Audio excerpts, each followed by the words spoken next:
அல்லாஹ்வின் கருணையினால் இன்று ஓதப்பட்ட ஒன்னேகால் ஜுஸ்விலே சபா என்ற சூறாவும் ஃபாத்திர் என்கிற சூறாவும் நமக்கு அறிமுகமான யாசீன் சூறாவும் பிறகு சாஃபாத் என்கிற சூறாவும் முடிந்திருக்கிறது. இந்த ஒன்னேகால் ஜுஸ்விலே ஃபாத்திர் என்கிற சூறாவிலே அல்லாஹ் ஒரு மிக முக்கியமான ஒரு செய்தியை நமக்கு உள்ளத்தில் பதிய வைக்க ஆசிக்கிறான். சொல்கிறான், யா அய்யுஹன் நாஸ் என்கிறான். யா அய்யுஹல்லதீன ஆமனூ என்று சொல்லவில்லை, ஓ ஜனங்களே என்று ஒட்டுமொத்த மக்களை அழைக்கிறான். யா அய்யுஹன் நாஸ் அன்துமுல் ஃபுகராஉ இலல்லாஹ், நீங்கள் அல்லாஹ்வின் பக்கம் தேவையாக கூடியவர்களாக இருக்கிறீர்கள். வல்லாஹுல் கனிய்யு வ அன்துமுல் ஃபுகரா, அவன் மட்டும் தான் கனி. யா அய்யுஹன் நாஸு அன்துமுல் ஃபுகராஉ இலல்லாஹ் வல்லாஹு ஹுவல் கனிய்யுல் ஹமீத். அவன் மட்டும் தான் கனி, அவன் மட்டும் தான் செல்வந்தன். ஒட்டுமொத்த மக்களை பார்த்து சொல்லுகிறான், நீங்கள் அத்துணை பேருமே ஃபகீர்கள் தான் என்கிறார்.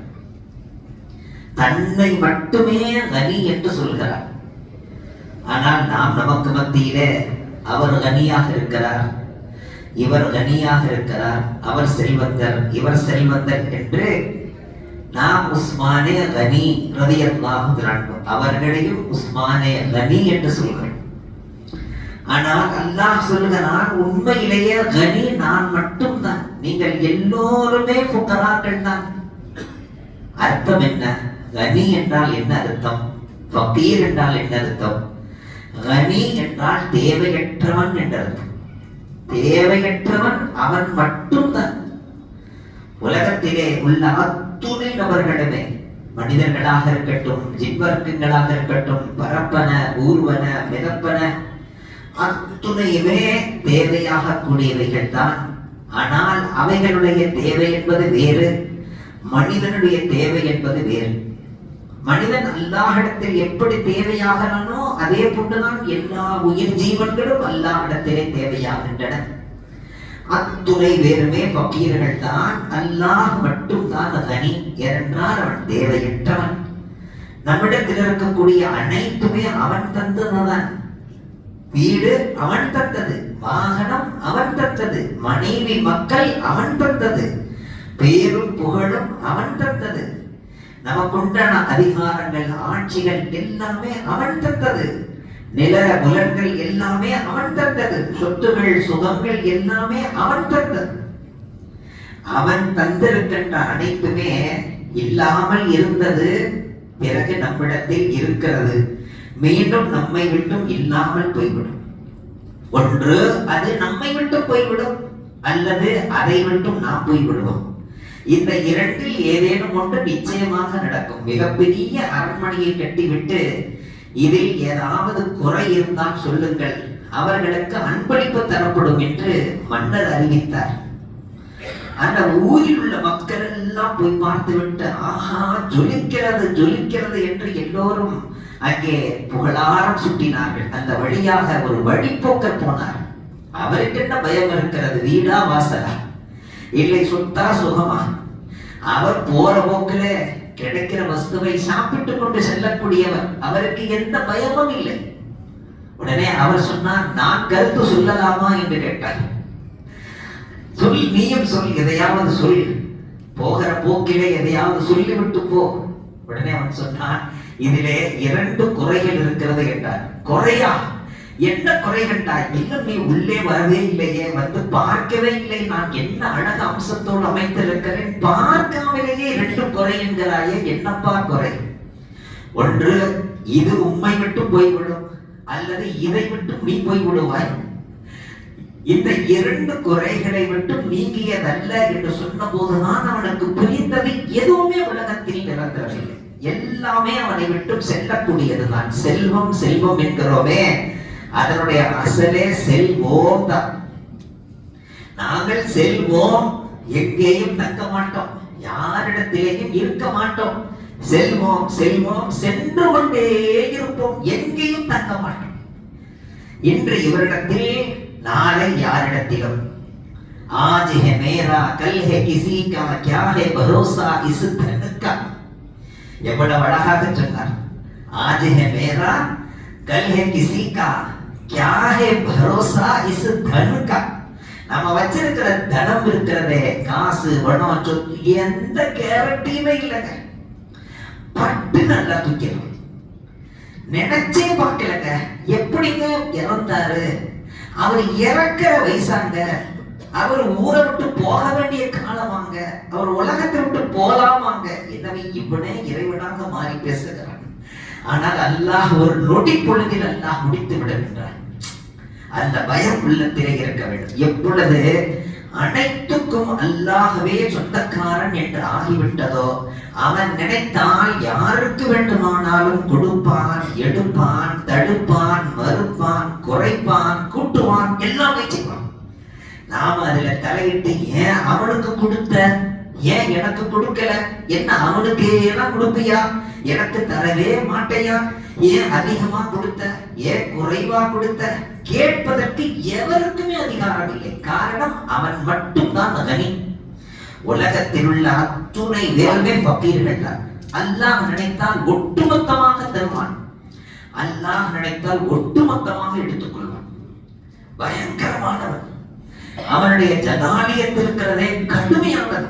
என்ன பௌத்தஷ ரப்பிக லஷதீத், உம்முடைய ரப்பின் பிடி மிகவும் கடுமையானது. அல்லாஹ் சொல்கிறான். அவன் எவ்வளவு இரக்கமுள்ளவனோ, அவன் எவ்வளவு தயாள குணம் உள்ளவனோ, அவன் எந்த அளவுக்கு கருணை கொண்டவனோ அந்த அளவுக்கு கடுமையானவனும் கூட.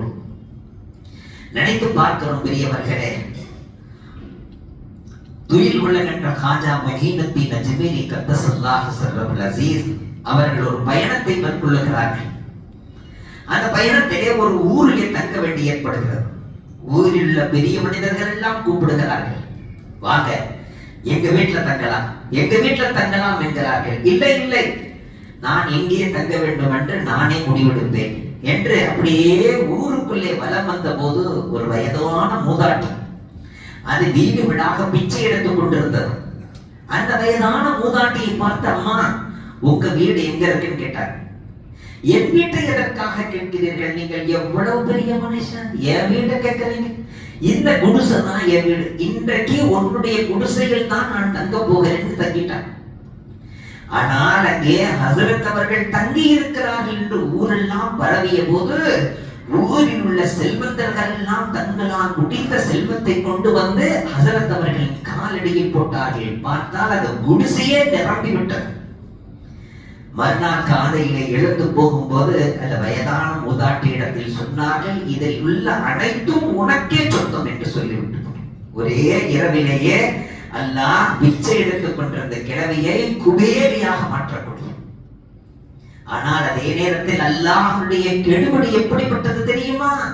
மேலே 45வது மாடியிலே, மேலே 85வது மாடியிலே எந்த நேரமும் அச்சத்தில் நான் மனிதன் வாழுகிறான், எந்த நேரமும் சரியில்லாம் என்று அல்லாஹ் அப்படியும் சரித்து காட்டினான். உடனே கீழே இறங்கி வந்து விட்டான், பிளாட்பாரத்துக்கு வந்து விட்டான். பிறகு உணவு பொட்டலங்கள் போட மாட்டார்களா என்று எதிர்பார்க்க வைக்கிறான். அல்லாஹ் நினைத்தால் ஒரு நொடியில் இப்படியும் இப்படியும் எந்த நேரமும் உலட் புலட் கருதேகா. உருதிலே என்ன அழகான வார்த்தை வைத்திருக்கிறார். அல்லாஹ் நினைத்தால் என்ன செய்திருவானாங்க? உலட் புலட், உண்டு இல்லை என்று திருப்பி மாற்றி புரட்டி விடுவான்.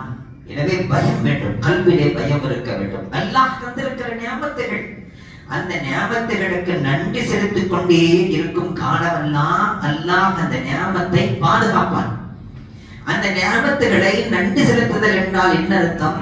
அதில் அந்த பணத்தை, செல்வத்தை, அல்லாஹ் தந்திருக்கக்கூடிய அந்த அல்லாஹ் தந்திருக்கும் நியாமத்தை அதை வீணாக செலவு செய்யாமல், வீண் விரயமாக செலவு செய்யாமல், அதை தாம்பிகத்துக்காக, அகம்பாவத்துக்காக, ஆணவத்துக்காக வெளிப்பாடாக செலவு செய்யாமல் அடக்கமாக வைத்திருந்து அதை உரியவர்களுக்கு செலவு செய்து உரிய செலவிலே அந்த பணம் பயன்பட்டு அல்லாஹ்வின் அருளை பெற்றுவிட்டால் பிறகு 7 சந்ததிகள் ஆனாலும் அல்லாஹ் ஏழையாக ஆக்க மாட்டார். ஏனென்றால் ஹதீஸ் குர்ஆன் சொல்லுகின்றது, ஹஜ்ரத் மூசா அலைஹிஸ்ஸலாம் ஒரு ஊருக்கு போனார்கள். கூடவே ஹித்ர் அலைஹிஸ்ஸலாமும் கூடவே இருந்தார்கள். உணவு கேட்டார்கள், பசியாக இருக்கிறது என்று. ஊரில் எவருமே உணவு தரவில்லை. கடைசியில் பார்த்தால் ஒரு செவர் ஒன்று கீழே விழுந்திருக்கிறது. அதை ஹித்ர் அலைஹிஸ்ஸலாம் அந்த செவரை நிமித்தி அதற்கு சாந்து பூசி எல்லாத்தையும் சரி செய்கிறாங்க. ஹஜ்ரத் மூசா அலைஹிஸ்ஸலாத்தினால் தாங்கிக் கொள்ள முடியல. என்ன சோறு கொடுக்காத ஊருக்கு என்னங்க இந்த வேலையெல்லாம், வேண்டாத வேலையெல்லாம் பார்க்கறது இல்லைங்க. நான் அப்பவே சொன்னேன், நான் செய்யற செயல்லாம் உனக்கு ஆச்சரியமா இருக்கும் அப்படின்னு நான் சொன்னேன். இருந்தாலும் வர்றேன்னு வந்துட்டு கொஸ்டினுக்கு மேல கொஸ்டின் கேட்டுக்கிட்டு இருக்கு. இதற்கு மேல் உன்னை நான் கூட வச்சிருக்க முடியாது என்றதற்கு விளக்கம் சொன்னார். என்ன விளக்கம் சொன்னார்? அல்லாஹ் எனக்கு உத்தரவிட்டான்.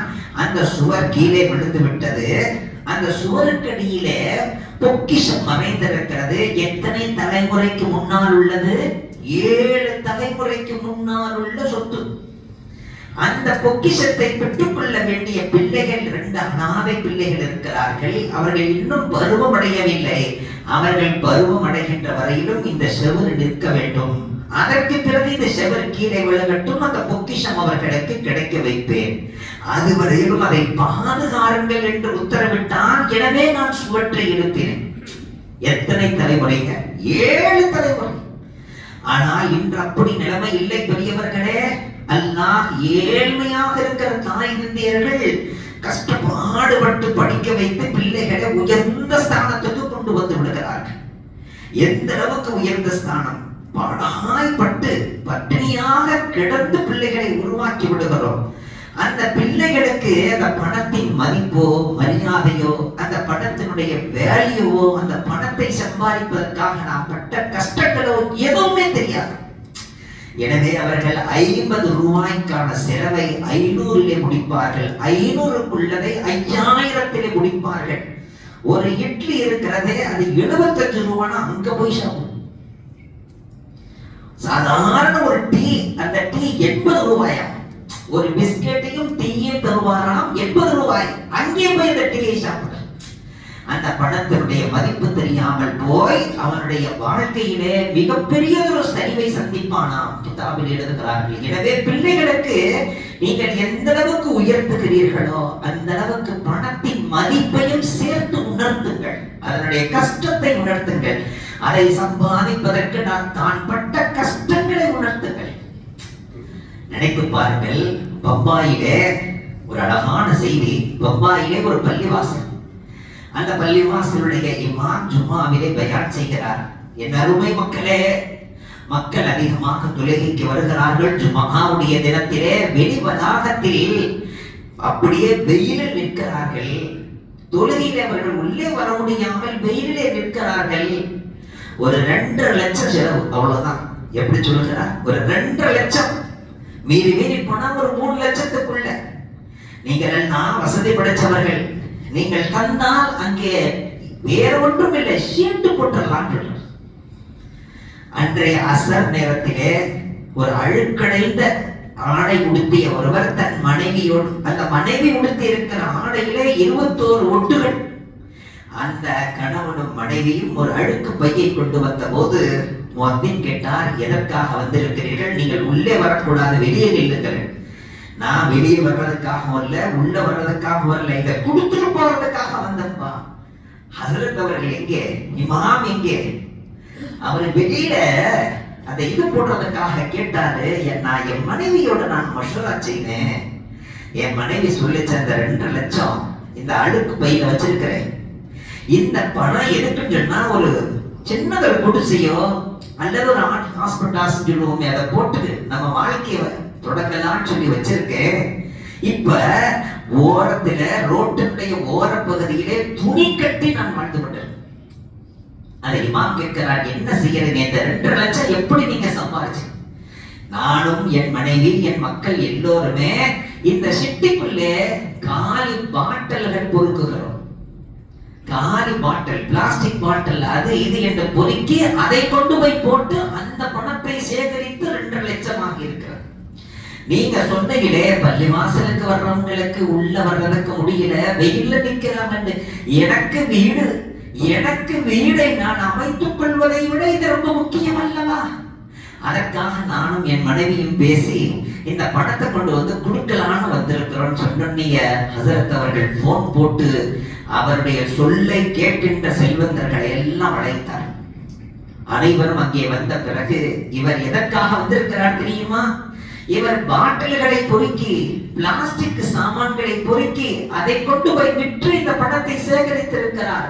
இந்த சொன்ன பயானிலே அவரது கல்வி உருகி போய் அந்த பணத்தை கொண்டு வந்திருக்கிறார். அவர் தனது வீட்டை கட்டிக் கொள்வதற்காக வைத்திருந்த பணம் இது.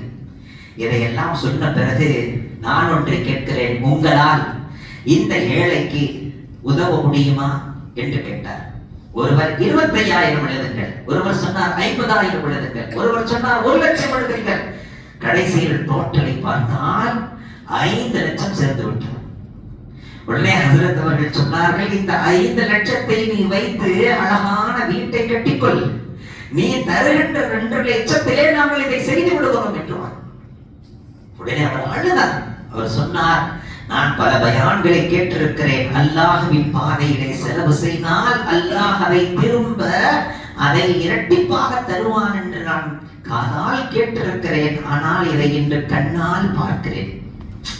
மனிதனது வாழ்க்கையிலே ஈமானும் யக்கீனும், நமது பணம் எவ்வளவு கஷ்டத்தில் வந்திருக்கிறது, அந்த பணம் நல்ல வழியில் மட்டும்தான் செலவாக வேண்டும் என்கிற எண்ணம் இருந்தால் அல்லாஹ் அதை இரட்டிப்பாக, பல மடங்காக, பல கோடியாக, மில்லியன் கணக்கில் அல்லாஹ் தந்து விடுவான்.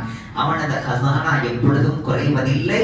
நம்முடைய கசானா எந்த நேரத்திலும் என்னவும் ஆகலாம். அதற்குள்ளாக நல்ல வழிகளில் அதை செலவு செய்து விட்டால் நிரந்தரமாக சந்ததிகள் சந்ததிகளாக செல்வ நிலையிலேயே இருப்பதற்கு அது காரணமாக அமைந்திடும்.